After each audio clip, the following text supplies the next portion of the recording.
नमस्कार दोस्तों, आप सभी का रोचक कथाएं में स्वागत है। आज मैं लेकर आई हूँ हनुमान जी और माता सीता की कथा। हनुमान जी को माता सीता ने भोजन के लिए आमंत्रित किया था, जिसे माता सीता ने अपने हाथों से भोजन बनाकर हनुमान जी को भोजन कराने लगी, जिसे माता सीता के सारे भंडार समाप्त हो गए, किंतु हनुमान जी के भूख नहीं मिटे। यह बात उस समय की थी जब 14 वर्ष के वनवास समाप्त होने पर माता सीता, भगवान राम और लक्ष्मण सभी अयोध्या लौटे थे और हनुमान जी ने श्री राम के चरणों में रहने को ही जीवन का लक्ष्य माना था। एक दिन माता सीता के मन में आया कि हनुमान ने लंका में आकर मुझे खोज कर निकाला था और फिर युद्ध में भी श्री राम को बहुत सहायता पहुंचाई थी। अब भी अपने घर से दूर रहकर हमारी सेवा करते हैं, तो मुझे भी उनके सम्मान में कुछ करना चाहिए। यह विचार कर उन्होंने हनुमान जी को अपनी रसोई से भोजन के लिए आमंत्रित कर दिया और स्वयं पकाकर खिलाएगी। आज पुत्र हनुमान को स्वयं सुबह से माता रसोई में व्यस्त है, हर प्रकार के पकवान बनाई है और हनुमान जी की पसंद के भोजन पकाए जा रहे हैं।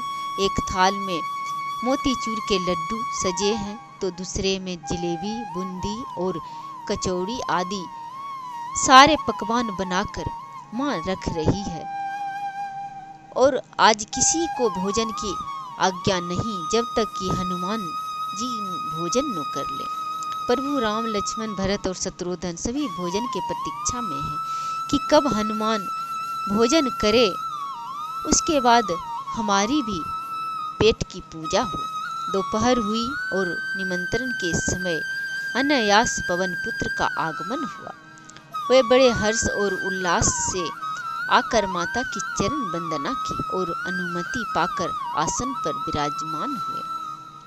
माँ परोसने लगी और पुत्र हनुमान खाने लगा और लायो माता लायो, पूड़ी दो, कचौड़ी दो, लड्डू दो। हनुमान मांग मांग कर खा रहे हैं और माता बड़े हर्ष और उल्लास से खिला रही है। थाल के थाल सफाया होते जा रहे हैं, पर हनुमान की तृप्ति नहीं हुई। माता ने जितना पकाया था सब समाप्त हो गया, किंतु अभी पेट कहाँ भरा लल्ला का।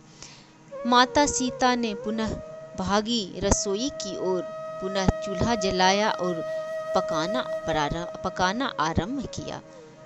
उधर हनुमान पुकार रहे हैं, माता बहुत स्वादिष्ट भोजन है और दीजिए, अभी पेट नहीं भरा है। माता पकाती जा रही है, हनुमान खाते जा रहे हैं। भंडार का सारा अन्न समाप्त हो गया। माता पर धर्म संकट आ पड़ा। क्या करें, भागी गई श्री राम प्रभु से सहायता मांगी और कहने लगी कि कुछ कीजिए हे प्रभु, कुछ कीजिए, भंडार का प्रबंध कीजिए। ये हनुमान तो सब चट कर गए। श्री राम सुनकर हंस दिए, बोले, सीते, तुमने मेरे भक्त को अभी तक नहीं पहचाना। उसका पेट इन सब से नहीं भरने वाला, उसे कुछ और चाहिए। देवी ने पूछा, क्या है वह वस्तु जो मेरे हनुमान को तृप्ति देगी? राम जी बोले, चलो मेरे साथ मंदिर में। ले गए, वहाँ तुलसी माँ विराजित है।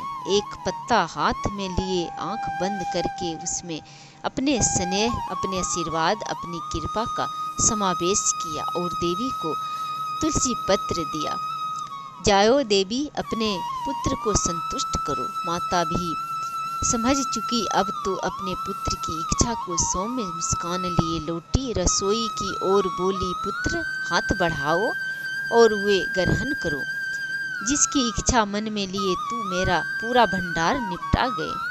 हनुमान जी ने हाथ बढ़ाया और अभिमंत्रित तुलसी दल ग्रहण किया। मुंह में रखते ही चित्त प्रसन्न और आत्मा तृप्त।